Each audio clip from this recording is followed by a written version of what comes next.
welcome everyone to the Infinite Expansion podcast brought to you by the Last American Vagabond. I'm going to be your host, Tim, and got a pretty exciting show, I think, today. It's going to be a little lively, I think, especially we got an Aussie on board. We're going to be talking a little bit about Ethereum today, and I brought on a friend that I had met at Anarchapulco, who has done a lot of great work over at his media outlet, the Paradise Paradox. His name's Aaron, and I wanted to talk with him a little bit about Ethereum and kind of what it is, and kind of explore the subject a little bit more. It's very new, but it also has a lot of great promise, but could potentially have some obstacles. So I wanted to explore that subject with him, especially because he's been very involved in the cryptocurrency movement. So wanted to first talk about kind of just give readers an idea of what Ethereum is, and what we can do with it, like what are the applications for it. So I wanted to pop that question over to Aaron just to kind of explain Ethereum a little bit and what kind of applications are possible with it. Cool. Yeah, well, thanks for having me. First, I mean, Ethereum is kind of like, they call it like the evolution of blockchain. So, we can think of Bitcoin as being the first example of decentralized cryptocurrency ecosystem. There's a lot of layers to think about it like that. But Ethereum is not only like a new evolution; it's a totally new thing. I think we can't really. I want to make sure that you're not thinking of Ethereum like Bitcoin, because maybe as in the blockchain and the tokens and its nature of decentralization, it appears to be somewhat similar, like it's in the same group.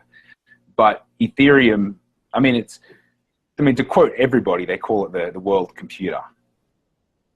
And up until I didn't really grasp what that actually meant, because on the surface it does the same thing as Bitcoin, right? You transfer and it's on the exchanges and everything like that.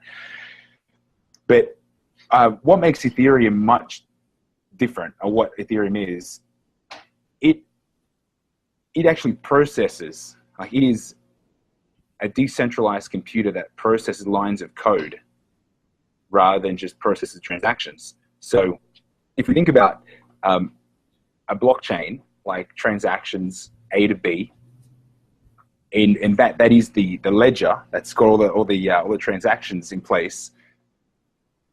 We have transactions, but he actually has lines of code. So it's actually like a smart contract.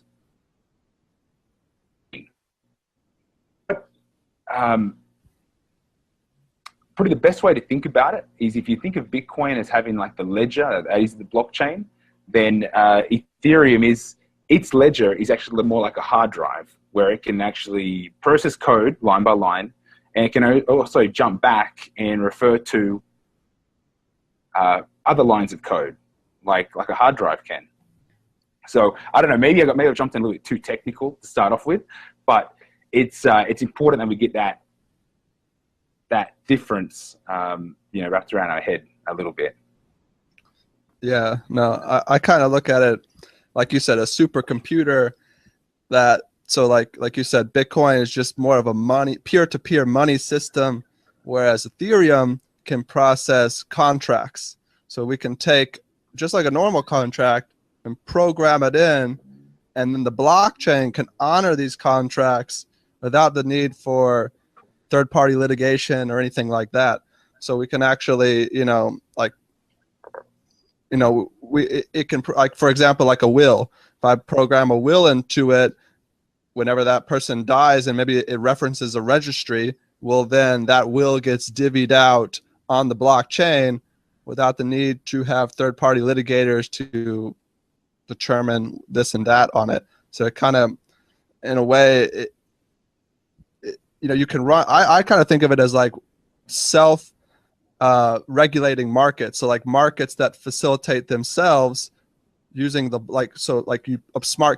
program the rules of the business into the blockchain, yep. And then it facilitates the business or the market itself. And so you don't need a central management team. Maybe you have some developers who manage, like, in terms of keeping the system running, but it doesn't It doesn't manage the information flow or the payments of it. The blockchain does all that through the code that we put in, which is open source and anyone can see it. Yep. So it can self-manage, it can self-regulate markets and I don't know if regulate, yeah, self-manage markets and businesses without the need for a central force. I kind of look at it like that. I don't know if when you say the word smart contracts, but I kind of see it as like rules or structure that we program in that anyone can see and check to verify that it's properly, and they kind of that way businesses facilitate themselves without the need for third parties or management teams or whatever. Yeah, we throw these term smart contracts around because I mean that's what everyone says, but I mean you know in this case the Ethereum machine, and there's no need for disputes or for questioning. It's like it just does what it's supposed to do, and there's no way you can change that. I mean it's in the system, and I think that's what. I look at it like this is almost, this is almost like a new way of communication, in groups, in like a collective way of communicating and processing everything that we do right now in a better way. I think some people talk about it as like the law of the internet. In some way, it's like, I kind of agree with that. It's like a decentralized law structure because we're agreeing to a structure that we can all see. It's right there for us to see. And it creates these set of laws, which we all voluntarily agree to. So it's creating like a structure, like a decentralized law of the internet in some ways, especially if it gets more widely popular. What I think is really awesome about this, like one idea that's been proposed is kind of like a new Uber. I think it's called Arcade City. And basically it's a system where people offer rides, offer the car to give rides, as well as people wanting rides, and it facilitates this peer-to-peer ride sharing without the need for a central institution to manage it all. You just program how you want it to run in. So like, how people, like anyone who wants to give a ride, okay, it shows where they're at and where they're, what they're doing, where they're at and how much they're offering or whatever. And then you have people who want rides, and the program does all this without, and then so you don't have this third party taking cuts along the way. Like I said, maybe you have a very, very small fee for someone, for a group to maintain it, but you have no central controllers taking big cuts out of this and doing it. You have just a self-regulating market in a way. And it could really, if it goes well and blows up more, it would wipe Uber off it could wipe Uber off the market because it can just do it much cheaper. Yeah, that's the thing. If you're going to go if you need to take a ride, and you can get it cheaper, well then you're going to go with the cheaper. I mean, considering the service is going to be the same, but everything's already the parameters are already in the system. So I mean, it's going to do, from a user point of view, what you're talking about, it's going to be exactly the same as Uber because that's what everybody's going to expect, except we're going to cut off the management, which is pretty the heavy. I mean, I would expect to see minimum 30% cheaper. I mean, that's kind of what they're charging, right? So cheaper services. I mean, it's perfect. Right. Yeah. I mean, it really, Ethereum has the ability to decentralize all types of business structures, because now it's kind of like worker-owned companies that the company runs on I consider it mathematical formula that's programmed, like it runs on rules, mathematics, and whatever we agree to, and it can decentralize any business structure really, and then it becomes worker-owned as opposed to top-down management-owned mostly, and that should be really exciting to anyone who wants to decentralize power, which I think anyone who's awake to what's going on would probably, I would hope, would be in favor of that. So in many ways, like it's really just getting started, in my opinion, on all the possibilities with Ethereum. I mean, you could have databases that house all this information, and people, and it manages the database without someone being the filter, to filter the database. Like, we don't want this in there. Oh, we don't want that in there. The databases can become unfiltered, and so then people can filter through them themselves and look at it, as opposed to having some a trusted third party filter all this information. But anyways, I want to move on to the next subject. So with Ethereum, now there's a lot of talk. How is Ethereum going to interplay with Bitcoin?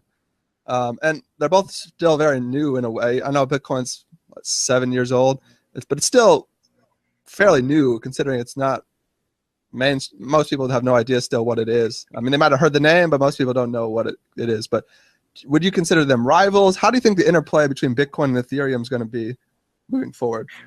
Well, from my experience trading Ethereum and trading Bitcoin, you adopt this approach that, they kind of do similar things. So of course they're rivals, but I don't think that's the way it should be, because although Bitcoin is in its #1 spot with its own network effect, and it is, it's at the moment, 7 years, it's kind of stood the test of time in crypto years, because that's a long time, and it has grown and developed. I can't say it's developed itself much, but it has grown in the community. I know that the Bitcoin meetups that I go to the time and go to grow in size. So it's going to be #1, at least for a little bit longer. But where Ethereum comes into play, you really got to think about how do people get Ethereum, and what are they going to do with their Ethereum tokens once they have them. And really the only way you can do that is by being introduced to Bitcoin, getting Bitcoin, and then familiarizing yourself with the fact that there's another almost 700 other coins at the moment, and then decide to as well with Ether, then you need to buy it through Bitcoin. So something I gained from the last meetup in Mexico City is that the guys at Ethereum and then now with Slockit and the DAO, they know that without Bitcoin and all the work that Bitcoin's done, then there was no 150 million that they put together, because who's collecting fiat currency for this new investment or crowd fund? Right. Yeah. Sorry for anyone out there listening. We're having a little technical difficulties here and there, but I think hopefully it can piece together through the slight interruption sometimes. But yeah, I agree with you. I don't necessarily look at them as yes and no rivals. The question is like, which one's going to be the super liquid payment system? Maybe Ethereum. It could be Bitcoin if they have to solve this scaling problem that's been, taking over the community for so long. We got too much back and forth fighting going on over the scaling, and the scaling's it's very important. So they have to figure out a way to scale, whether they want to go on chain, off chain. So it'll be interesting to see which one is the more liquid payment system. I kind of see like maybe Bitcoin is like the store of a greater store of value, as in kind of like the gold of cryptocurrency. It is a little bit more of a secure network, and while it does take longer to transact and stuff, it has built the infrastructure. I think a lot of people in the Ethereum are also probably pretty invested in Bitcoin as well. A lot of a lot of people that are overlapping in terms of involvement. So I don't think they want to just see Bitcoin just go by the wayside. It could be like, I think it could be like a store of value, and then the Ethereum.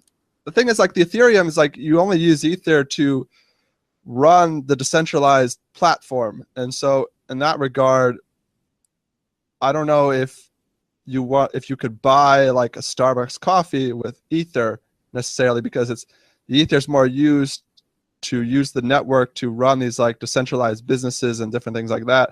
So Bitcoin might be able to be used more effectively in kind of the mainstream applications, the restaurants or whatnot, whereas Ether is almost like the fuel if you want to use this new network that can do things far more efficiently than any other network kind of. So I kind of see like at least for, the next 5, 6, 7 years, I don't see them as any type of rivals. I actually see them, they need each other in a way. They need to somehow build a synergistic kind of companionship, because really they all want the same thing in both of the Ethereum and Bitcoin. This decentralizing power, peer-to-peer networking. So I hope that they can kind of work together. I kind of see them still as two different things. Like you're using Ether for like kind of this new access, this Web 3.0, a new type of system, whereas the Bitcoin can be more like a store of value and used in the outside world, I guess the mainstream world more.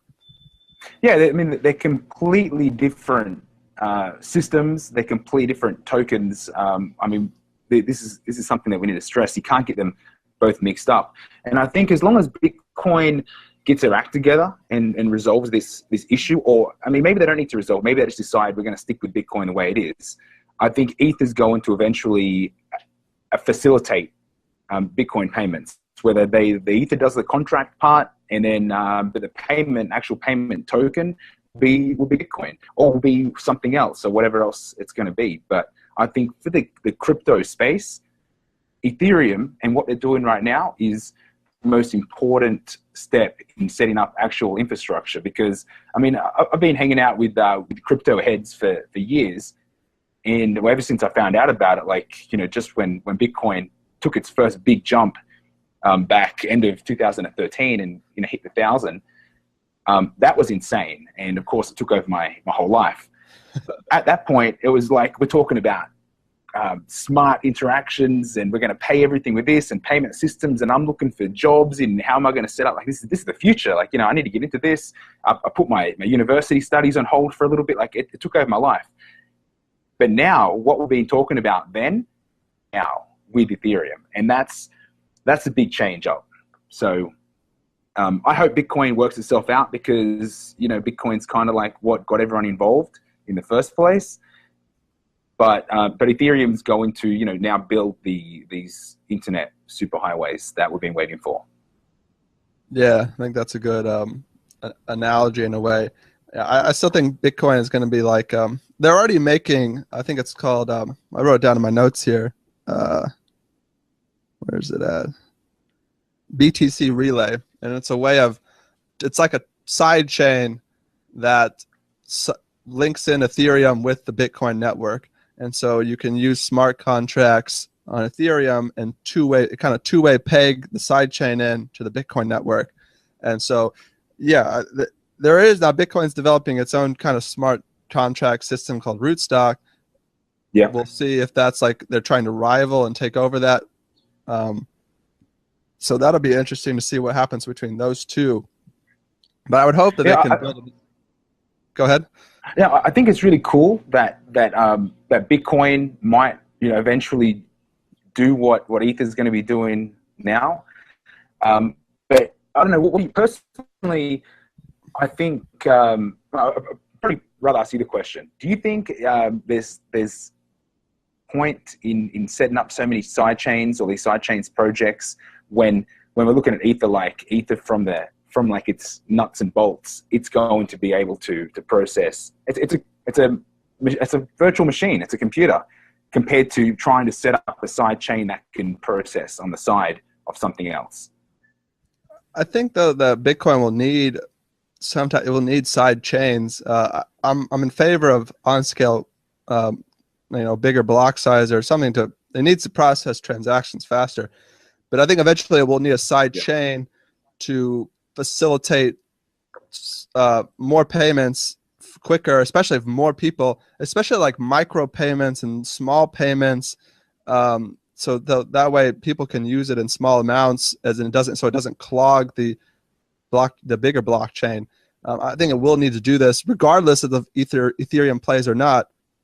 I kind of see Bitcoin more the financial side of. I kind of see Bitcoin more of financial stores of value and more in the finance side, maybe even like investing and stuff, and then Ethereum more as the network that that businesses operate together on. It's like a global network that they all interact with each other on using Ether, but Bitcoin is going to play a role in kind of an asset that people will use to invest and to hold money in, and they'll be transacting still. It'll be like almost like I know we don't like banks, and maybe not the best now, but banks trading Bitcoin back and forth, or the big players trading Bitcoin back and forth, and then all more liquid Ethereum is using, and more or maybe it's like the businesses using Ethereum to operate more, and then you have Bitcoin kind of as this outside payment system in a way.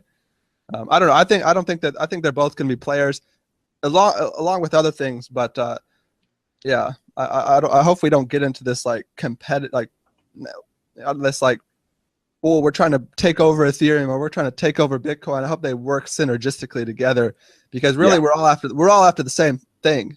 You know, we're all in the same camp. We can't let these little differences divide us away, because we're going to win united. Yeah, you're right. I mean, we're all fighting for freedom, open communication, sound money, and to rid corruption. I didn't. Yeah, I mean, to come back to the original question, I don't see Bitcoin as a rival to Ethereum. Maybe Rootstock is more of a rival to Ethereum, but I think that the world's big enough for all the players.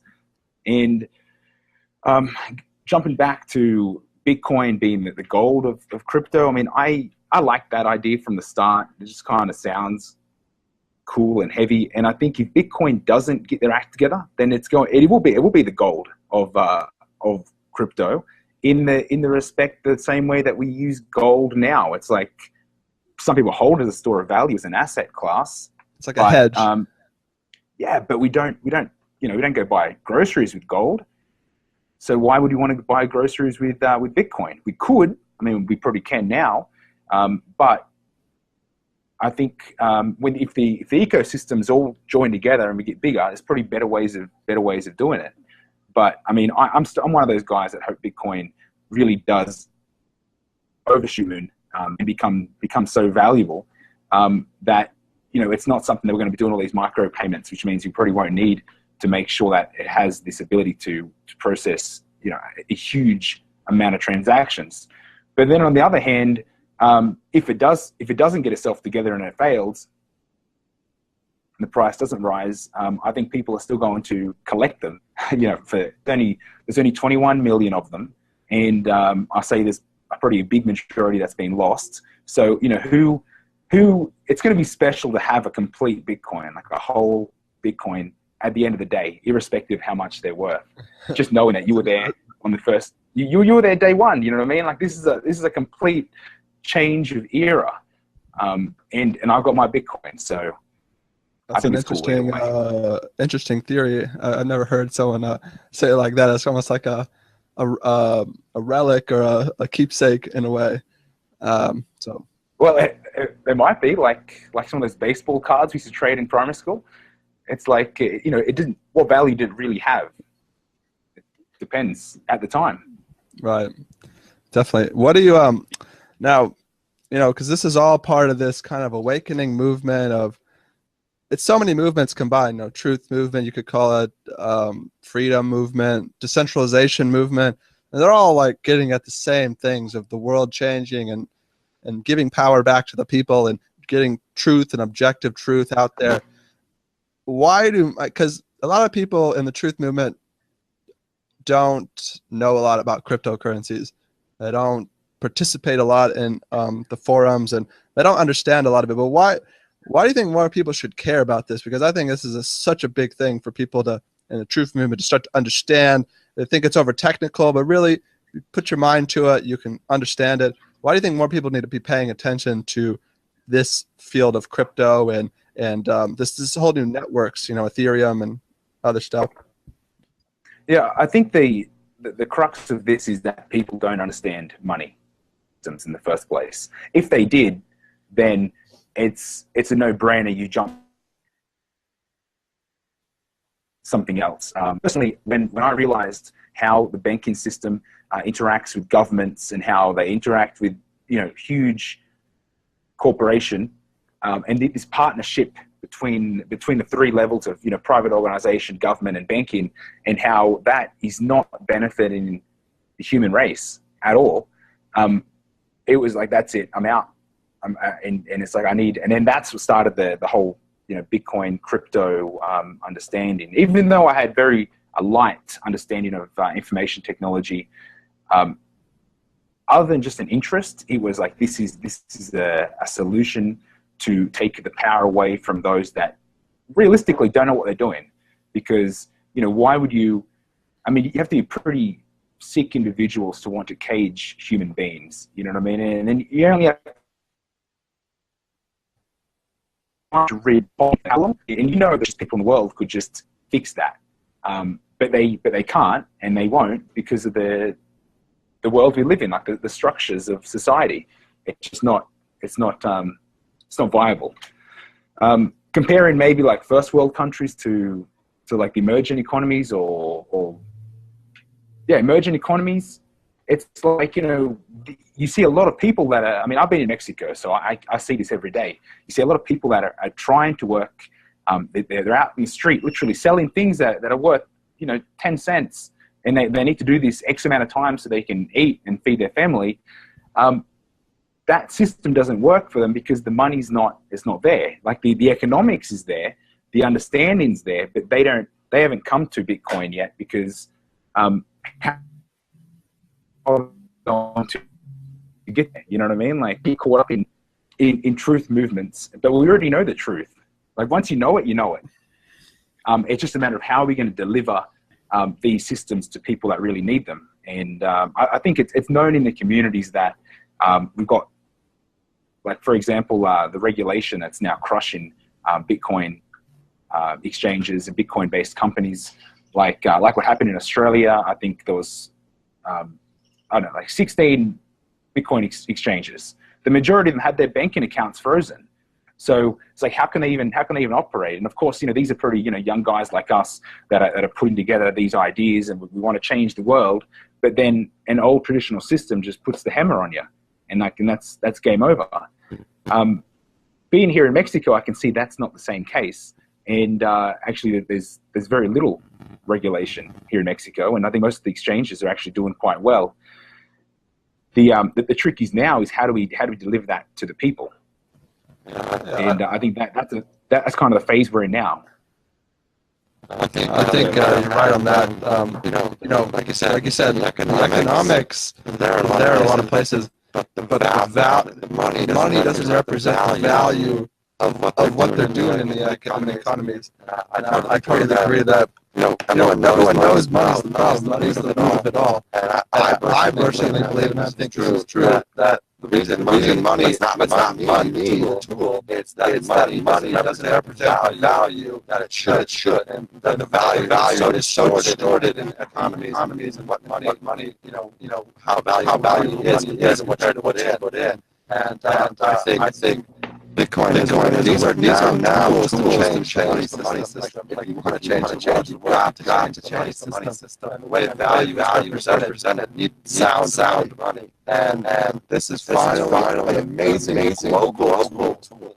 Okay, and I'm not saying it's a perfect tool. I think it needs many other systems to hedge them all together to make them a sound, just system. So that one is dominating. But if you want to change the world, you have to change the money system. And so people who just want to focus, everyone has their own niche. I understand people gotta change what they can. But I think you still have to be paying attention and getting involved in these new money systems. And Bitcoin isn't the only system, There's you could create your own local currency. You could create new blockchain currencies, maybe that operate in your city, or there's lots of possibilities. But if you don't understand this new system, this is finally something that we can really change the world with. And I think if we don't get enough people who want decentralization involved in these new cryptocurrencies, we could risk them maybe being kind of cornered or hijacked down the line. Not to say that it's completely taken over, but maybe we see players come in that don't utilize them in the best way we can. And so I think in that way we need people to keep getting involved in cryptos as a way to kind of hedge the other system. But if you just continue participating in these, fiat systems, then, well, you're just participating in a system that's not to your benefit. Yeah, you're eventually just prolonging a system's use-by date. And it is difficult to bring new people in because, I mean, there is a little bit of a learning curve that you need to understand. And not because it's difficult, because, it's a new way of, but I mean, recently I've got a couple of friends that are doing some international travel. And they're looking at, what travel card should I get? They got like international travel cards.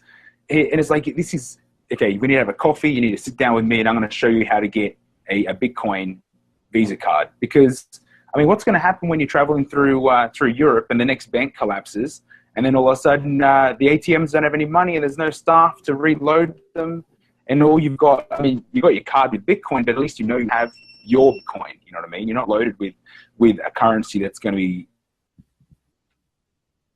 and all of a sudden your purchasing power's destroyed, and the money that you thought you're going to have this, this month-long trip around Europe, all of a sudden, you're looking to get a ticket home ASAP. That's a real application that I think, we can pretty convince our friends to dive into. Yeah, definitely. And I guess that branches right into the next topic I wanted to talk about, is like, what do you think the obstacles that Ethereum's going to face going forward? And I guess you just alluded to right there. One of them is that, I guess that was in another topic, but what do you think some of the obstacles, I lost my train of thought there, but what do you think some of the obstacles you see Ethereum facing moving forward? Oh, besides, I was getting to the steep learning curve. That was what I was referring to. That's one of the big obstacles. It's hard for people to understand this stuff because it requires a little bit of thinking. And a lot of people, in my opinion, it's too much thinking for them. They want to just be told exactly what it is without having to do some critical thinking. They don't want to think about monetary systems too much. It's new. They're scared. They don't want to put their money in something they don't really fully understand. So what would you say some of the more other obstacles you see Ethereum and other cryptos facing? Well, yeah, I think education and getting over that first click, that first transaction, from sending, and it might only be a few dollars, but I mean, you don't know how Bitcoin works, and you're gonna press send, and it's like, did I do this right? Is my address incorrectly? This 100-character long. It's like that's my transaction address. Did I not copy the last character? Like, you do go through all this. But I mean, this is, like you said, man, this is early stages of. It's still a little bit. I mentioned regulation. I think it's sad for countries that are trying to regulate. I mean, we should probably tell the listeners that we spoke for nearly an hour, so there's probably a few things that we threw out there beforehand. But yeah, like France, they want to ban Bitcoin. Go to Russia and use Bitcoin, they're going to throw you in jail.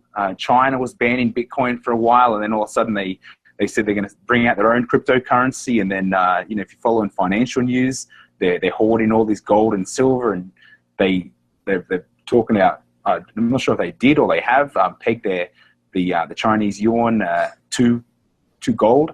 And it's like, yeah, we're looking at governments that are realizing that the money system might not be around long term, and they need to look at how they're going to capitalize on Bitcoin. So I think this is a big challenge for all cryptos, because where you have governments that or they want to stay in power, so they need to look at how they're going to do that. And if their financial system that's been helping them for so many years all of a sudden is trembling, and they don't know what's going to happen, and if there is some advisor, because the politicians, they don't know what's going on, but if there's an advisor that's smart enough to tune into these alternative media, to get ticked off to see what's actually happening and start doing a little bit of research, you don't have to do a lot to realize that the current isn't so robust that you'd think.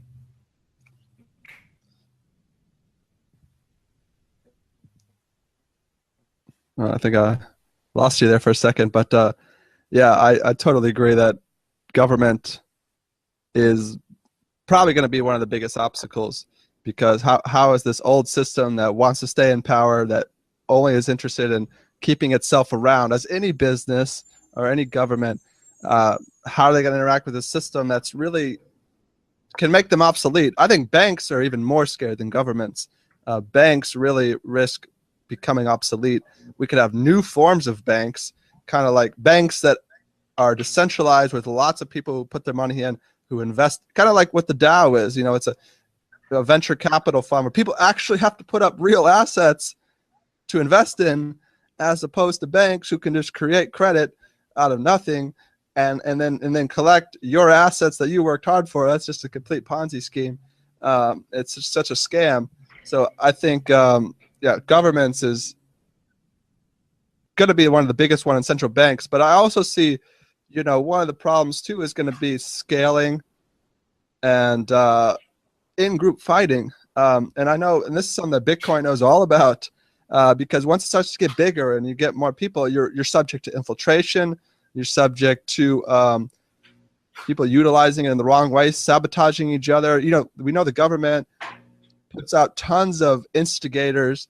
And so we have to really make sure that we can all get along in this ecosystem, as opposed to competing against each other in a way too much. I'm not saying competing builds innovation, but if we're doing it and then we start sabotaging each other and fighting so much that we're sacrificing something that we're building towards, we again can run into a lot of trouble. Bitcoin knows all about that, as I've said.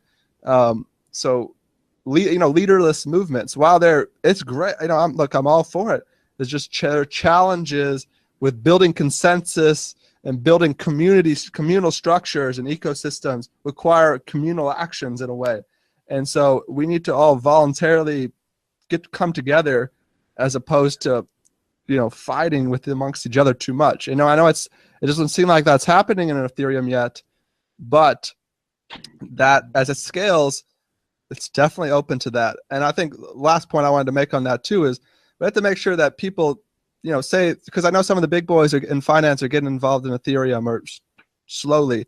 We have to make sure that, okay, say they build these private blockchains that operate in Ethereum, and then all the people, the sheeple, just all go right into their system. This could be a way for a cashless society to come about. They build private blockchains. Everyone keeps their money. Like, they do it behind the scenes, and they turn everything digital for their customers. And they're operating on a blockchain for more efficient, but it's a private blockchain. And then everyone just continues using the same credit cards and same things. And people are going to actually have to go into new systems. They're going to have to take their money out of old systems into new. And when people aren't awake enough to do that at the moment, that could be a way they could utilize the system to their own advantage. I think there'll be a lot of people that are going to do it. And I think maybe we definitely haven't hit the tipping point, and I have no idea how far that is away. That's big players in bank and blockchain. And look at this, like there's something weird happening, because anybody in any of the big players could just, 8 trillion market cap, roughly, of Bitcoin, it leads that much money to like the bigger traditional systems that are in place. It's like, why can't they just go and buy the whole Bitcoin out? But then you look at the fundamentals of Bitcoin. Everyone that's got Bitcoin they're not all going to sell at the same time. It's not like someone can just buy out Bitcoin like it's a company or something. There's no leader of Bitcoin saying, okay, yeah, we had our fun. Now it's time to let someone else drive and just give it all away. That's true. You could buy the mining. That you could centralize all the mining and buy all the mining facilities. Potentially, that's just a possibility. Yeah, even that would be a challenge. I think if someone decided one day, from one day to the next, that's it, I need to get into Bitcoin, which I think most of us did.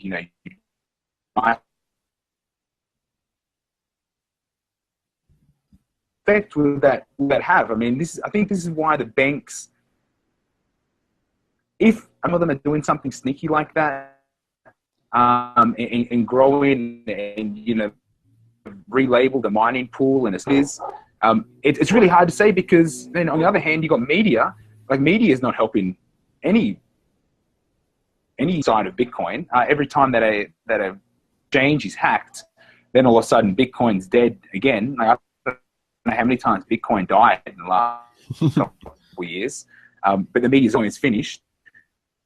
And so challenges and in the attacks, it's you know, and then you got like all the banks that are in, but they're not in, but they're interested, but they're not doing anything, and then they come out with their own type. I think the true Bitcoin is that Bitcoin belongs sold in Bitcoin, which is unfortunate when someone's hacked and the Bitcoins are gone. But if you've got Bitcoin, it's your money. It's not something that you're depending on decisions or fiscal policy, monetary policy. Like, you know, you're not depending on how much it's going to be worth in the future based on what, you know, what the guys in government feel like doing that day. The banks are going to risk either. It's like Bitcoin it's open, free market thing. And, you know, at the moment we're using it as a financial tool, which I think has been helpful for a lot of people. But what comes of that, it's like, I don't think anybody really knows. Timing's good though. I mean, every other system's kind of legs, which I think is going to possibly buy time for Bitcoin. Because soon as people realize that their money, it's just a matter of, it's an education thing. When people realize that their money's not what they thought it was, then they're going to look at something else. And hopefully Bitcoin's still around to what. And I know that the banks are going to have something that's going to look like it, and it's going to pretty bamboozle a lot of people. They're probably just going to, man, like you said, just keep doing what they're doing, or they're just going to keep following the bank, because at the end of the day, what is it? It's just a big logo that has some kind of trust, because that's what Dad did, and that's what his dad did. Yeah, so it's scary. That's a good point right there. Yeah, people are just gonna do what they always done, and they're gonna be like, they're gonna offer some, oh, we'll give you this extra little fee off. You know, it's like a little treat. You know, if you come with us and stay with us, you know, and but people's expectations are just like, they don't understand. Oh, do you want this little treat, or you want to really change the system? And hopefully people will, you know, go into these new systems. But I just have one last question to wrap it up here. I know we're having a little, unfortunately, I've been having a little technical difficulties with your connection over there. But I've been having this for months. It's terrible. Yeah. Anyways, what do you think? I just want to do like a little speculation on the future here. How do you think systems are going to look in 10 years? Like, how do you think it's going to go moving forward? What do you see happening? I know you already alluded to it a little bit, the old system dying and this new system coming to take its place. What do you see happening moving forward here in the next maybe 10 years between, you know, Ethereum, Bitcoin, just the financial system in general? Okay.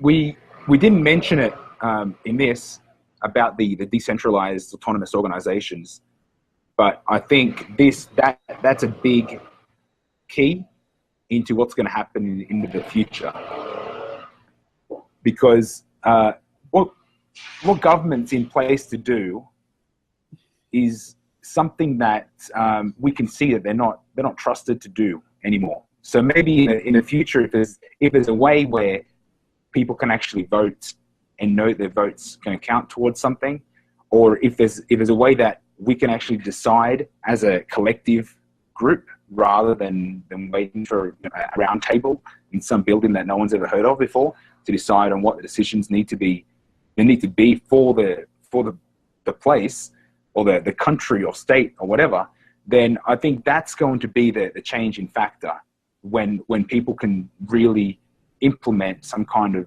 democratic environment. But a lot needs to happen between now and then. I think 10 years is kind of like a long shot. I think a lot could happen in 1 year or 2 years. Just looking at what happened in Iceland, when they overthrew the banking system and actually started prosecuting bankers for what they've done. Which I know there's a lot of media blackout on that. I don't think anybody really knows what happened exactly in Iceland.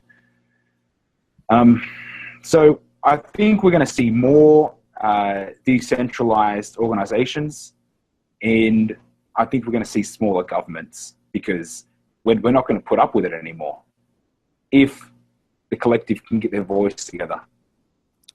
Yeah, I hope so. I obviously worry sometimes because there's still so many people that are asleep, but there's a lot of people waking up. And I think I look at it like this: if we, as this smaller community, can build these infrastructures that literally make the other ones obsolete, and we could get enough people awoken to this new system and get them to buy in, we're going to grow. We could grow large enough where they can't really shut us down at that point. But if we don't get more people involved, then we're prone to be kind of attacked by the government, as like, oh, look at these guys, these threats, these anarchists, they want to, overthrow the system. But if we wake enough people up, get more people involved, we'll become too large for them to really take over. And we can almost make the other side obsolete. But I think as far as this new financial paradigm, the financial system's changing. The old system is this, it just inflated the bubble so big it's going to pop. And the question is, are we going to buy into their solution, or are we going to create this new solution? I'm praying that we build this new solution. People don't buy into this old one. Oh, save us, government! You created the problem, but you can save us. That's just a bunch of baloney. I hope that people will buy into this new system. I think this new system is going to be, a hedged together system with many payment systems, many stores of value. I think precious metals are going to play into that. I think cryptos, Bitcoin, Ethereum, even a few more are going to play into that. I think commodities and real estate and hard assets are going to play into that. How can they not? They're resources. And I think that even fiat is going to maybe play into this. I could see government still issuing bonds or a national currency, but that is hedged together. But the other ones that aren't controlled, that allow the market to dictate, well, how the government's not going to be able to compete with their system of money if they aren't effective and aren't playing by the just rules and aren't efficient. And so in that regard, they're kind of they're put in their place. So if they don't produce, then they're going to be made obsolete. So now, as long as I'm not someone who's like totally against national currency, but I'm against one that is hedged together and just. And so if they're not efficient and they don't work properly, well, then they're obsolete. And so I'm hoping that that these many systems will all kind of come together into one system, and we can use different currencies for different things. Totally. In a way, not a whole, I got to use fiat for everything. And so, and I think hopefully this will scale down federal governments big time. Because really, like, Ethereum is like a new government, because if you have all these structures with all these smart contracts that create rules, well, you're kind of creating a new government-ish type system, whether you want to call it that or not. It's kind of like new governments and new economies. And so these are like global economies. It's kind of part of in my opinion, globalization is going to happen regardless. It's just what form will it take? Will it take a decentralized market form, or it will take a centralized top-down control form? And because us becoming more global and communicating and traveling and reducing barriers is great. It's just what form will that take? And I'm hoping that these cryptocurrencies and these other systems of payment will all come together and kind of build one strong fabric. So that's what I hope to see, at least. Yeah, I think we're definitely on the way, based on the last couple years of being solid in just getting more information out about the way banks work. Getting more, I think now we're starting to see more truth in, starting to creep through in media, because with what happened with Puerto Rico, it's like how can this happen? It's kind of idea. If governments go bankrupt, then who's going to pay them? And they'll look for another job like everyone else. And I think it's just a matter of keep sharing information and educating their own friends, because really it comes down to your own individual experience, your own individual world. I know a lot of people around me have chosen to opt out, and now that I'm in Mexico, I can see that. I mean, this is what Mexico is called the broken state. It's like government here doesn't work, and it's not like, you know, people are fooled. Every single person on the street knows that the government is only there to rob you and has no actual true function of value. So it's just a matter of getting something to people that need that, or getting uncomfortable. I know most of my family, friends, and associates in Australia, they're all too comfortable. They're never going to want to get out of their system. Why would they? Everything's nice. But when things start to hurt a little bit, that's when it's like, if you're smart, then you're going to start, you know, getting out of the pot of hot water. You're going to think about something like, what's going on here? And I mean, half an hour on YouTube, you've got a playlist 10 hours long of information on, you know, the truth of government and economics and the banking system. And then you got all the other conspiracy theories. If if that hasn't woken you up yet, it's like the information's there. It's just a matter of making people think about it, or aware of the tools that are right there in front of them.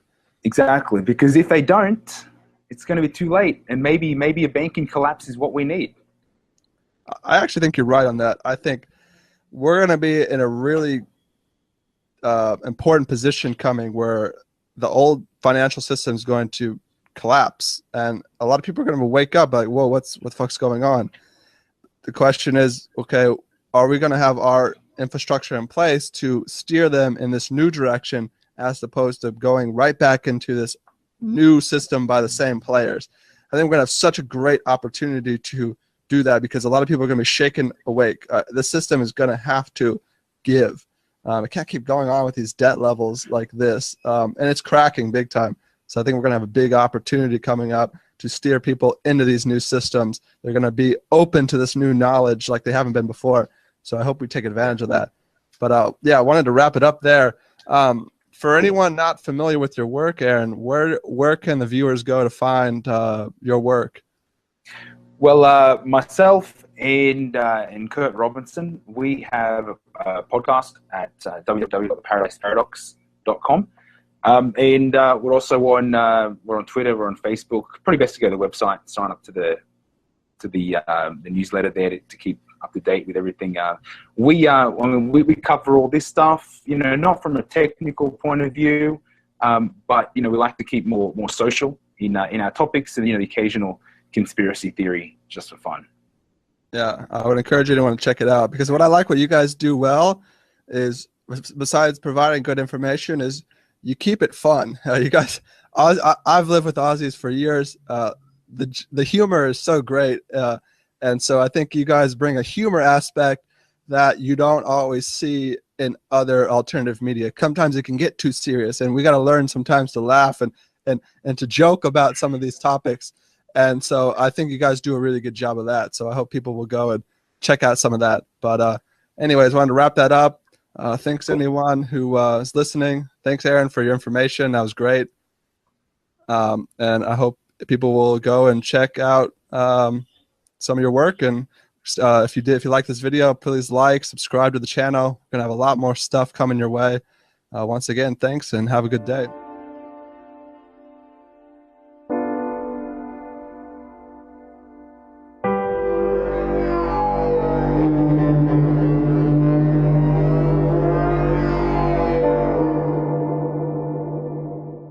Thanks for listening, guys. Don't forget to check out Tim's website, the Last American Vagabond.com. The Last American Vagabond.com.